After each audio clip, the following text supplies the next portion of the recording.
Hi, my loves. Welcome to your end of the week and end of the month collective reading. It's a rainy day here. The gray skies, the soft thunder, and that quiet kind of melancholy somehow feels like magic to me. This kind of weather always pulls something deeper from my spirit, and today it called me straight to the Obsidian Veil Oracle. This isn't just an end of the week, it's a closing breath on an entire month, and Spirit had a lot to say, so I invite you to slow down with me, to sit with what's rising, to let the sound of the rain outside echo the sacred unraveling within. This isn't just a reading, it's a return, a remembering, and a reclamation. As always, take what resonates with your heart and lovingly leave the rest. Let's begin.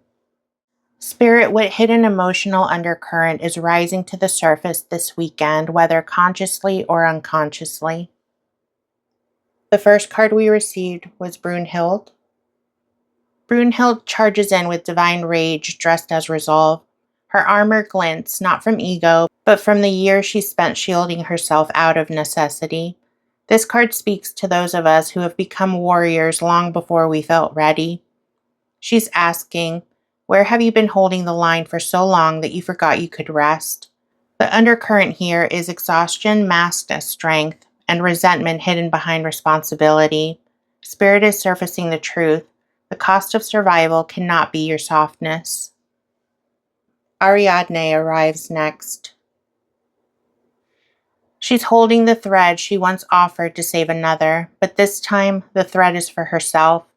Her heartbreak is ancient. She speaks to those who gave and gave only to be left behind.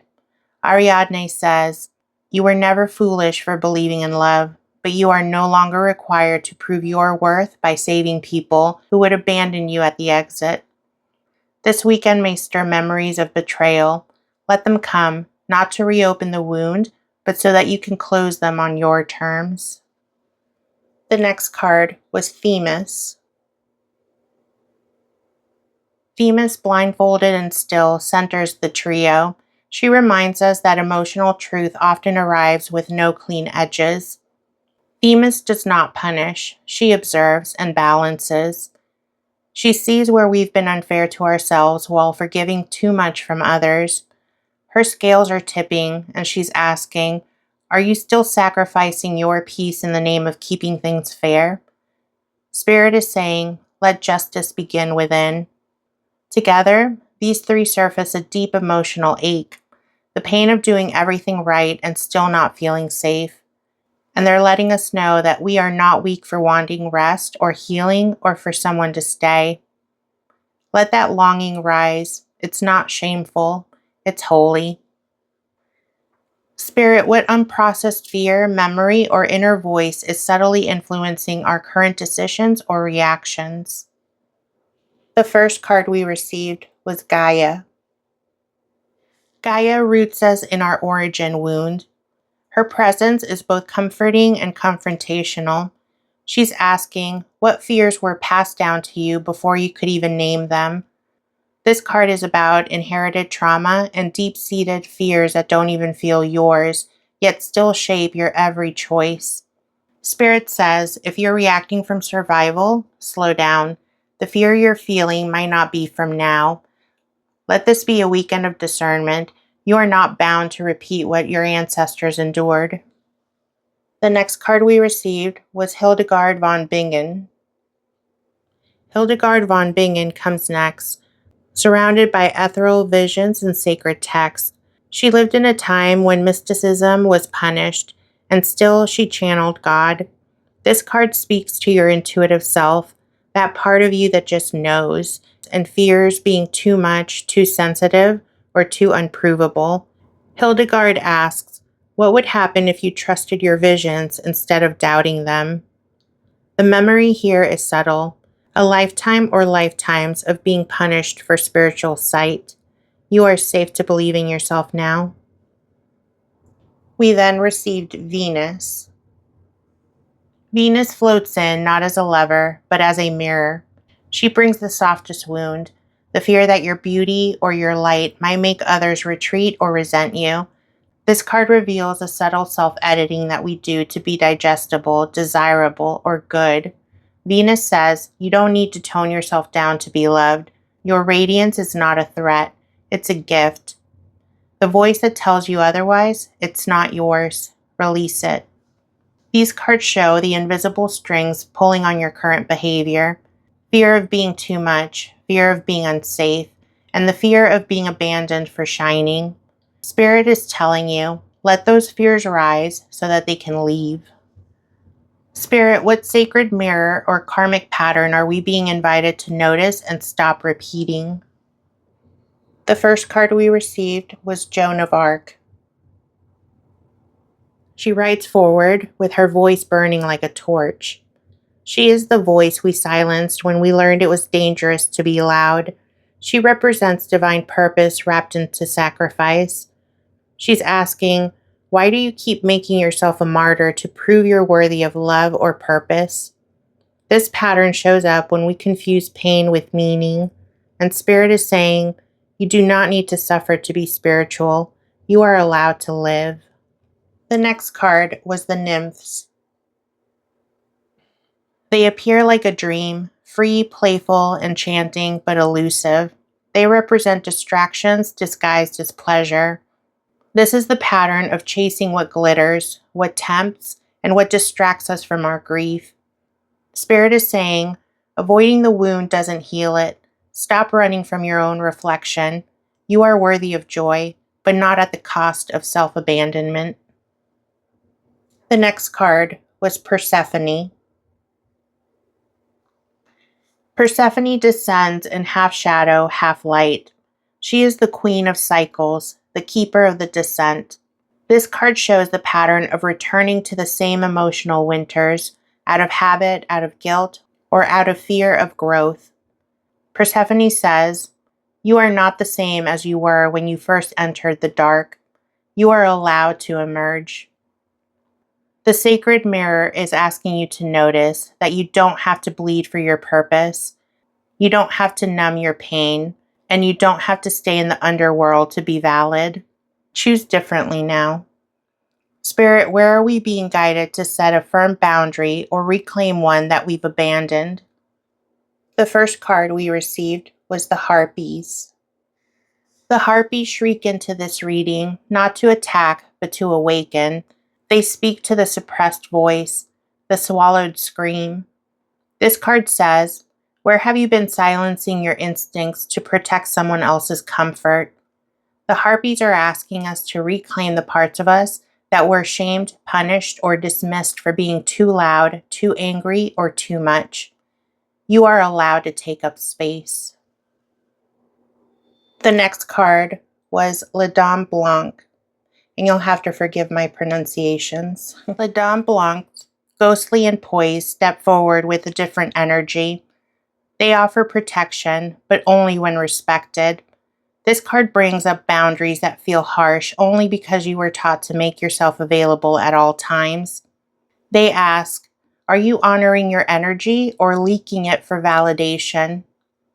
Together, these cards say, let your no be holy. You don't need permission to protect your peace. This weekend, choose your sacred thresholds and honor them. What is Spirit softly asking us to release before we step into this new week and a new month? The first card we received was Morgana. Did you guys ever watch that show Merlin? They featured Morgana in it and I loved her. Morgana arrives veiled in half truths and half light. She is the sacred sorceress, but also the misunderstood. This card invites you to release the need to control how you're seen. You are not required to explain your transformation to those who only knew your wounds. Morgana says, let your magic speak for itself. The next card was Katherine de Medici. Katherine de Medici steps in with precision. She represents power built through strategy, but also at a great cost. Spirit says, release the identity that was built to survive manipulation. You no longer have to play the game to feel secure. Control does not equal safety. The next card was Elizabeth I. Elizabeth I stands last, strong, alone, and unshaken, but her solitude was armor. This card asks, where are you clinging to independence because you've convinced yourself that no one can hold you? You don't have to carry everything alone anymore. Let go of the pride that was born from pain.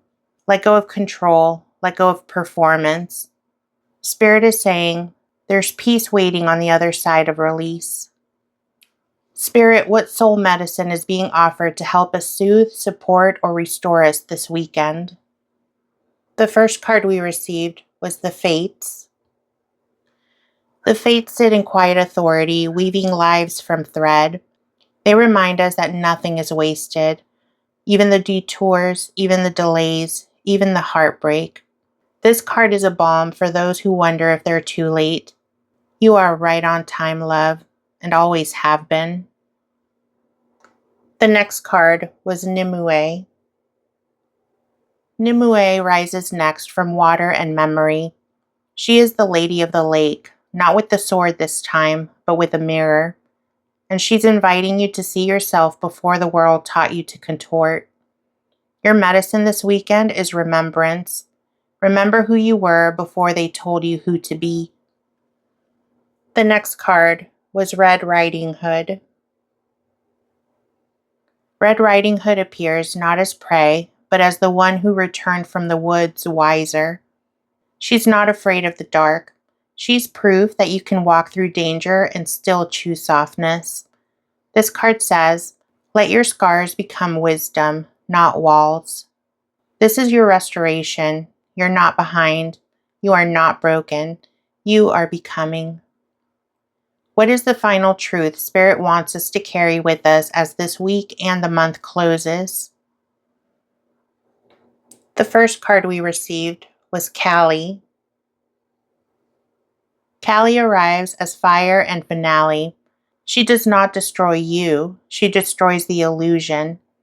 Calie says, let it die. The fear, the version of you still begging to be chosen, and all the shame. She is not punishment. She is freedom through fire. And Spirit says, you don't have to carry what's already burning. The next card was Eve.